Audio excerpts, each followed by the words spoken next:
Hi, I'm Wazir Mason for Bass City Beat here at the Mount Clemens Public Library, where today we're here to listen in on a reporter's new crime thriller. Paula Tutman, an Emmy Award-winning reporter and successful author, has recently stopped by the Mount Clemens Public Library to present her latest crime novel, Deadline, Second Block. The premise of the book is a reporter shows up on the scene of a double murder. And what she doesn't realize is the killer is still there, just kind of admiring his handiwork.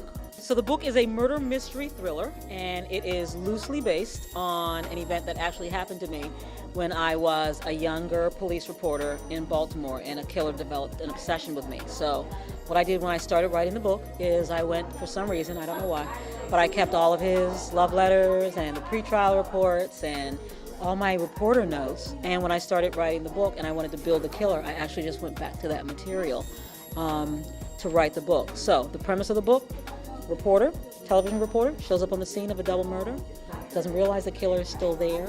When he sees her, he goes, I watch her on television all the time. I just love her. And he just kind of makes a decision to keep killing. He really realizes, because he watches her on TV, he knows the kinds of stories that she does, and he realizes that if he keeps killing, she's the one who's going to show up to cover the murders, and he just might get an opportunity to meet her and make her his own.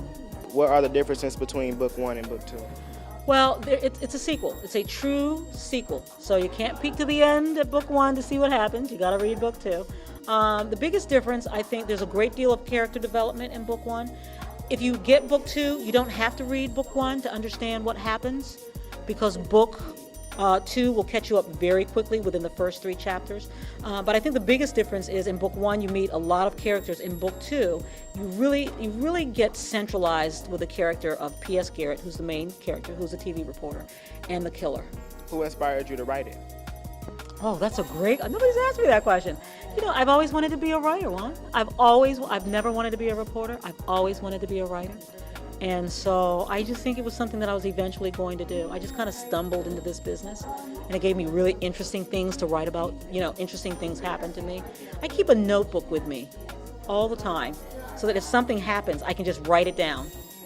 And, you know, a lot of times those things actually end up in the book. So it's just really just kind of an encapsulation of my love of learning and my love of writing. And because I grew up not being allowed to watch television, I grew up a reader. We were not censored. We were allowed to read anything we wanted to read. Being an aspiring journalist, I couldn't help myself from asking Mrs. Tutman for some advice on how to become successful in the field of journalism. Start reading now. Read everything. Ask questions. Be curious about stuff that has absolutely nothing to do with you. Learn for the sake of learning. Love to learn. All of these things are going to help you later. You never know when you're going to be standing up doing a story, and something you read when you were 14 years old is going to come to mind, and it's going to help you get through that story. So I say look at everything. Develop a real, strong, large curiosity base. A thank you to Paula Tutman for bringing her story to Mount Clemens and the surrounding area. To find out more information about the book, visit your local bookseller. For Bass City Beat, I'm Wazir Mason.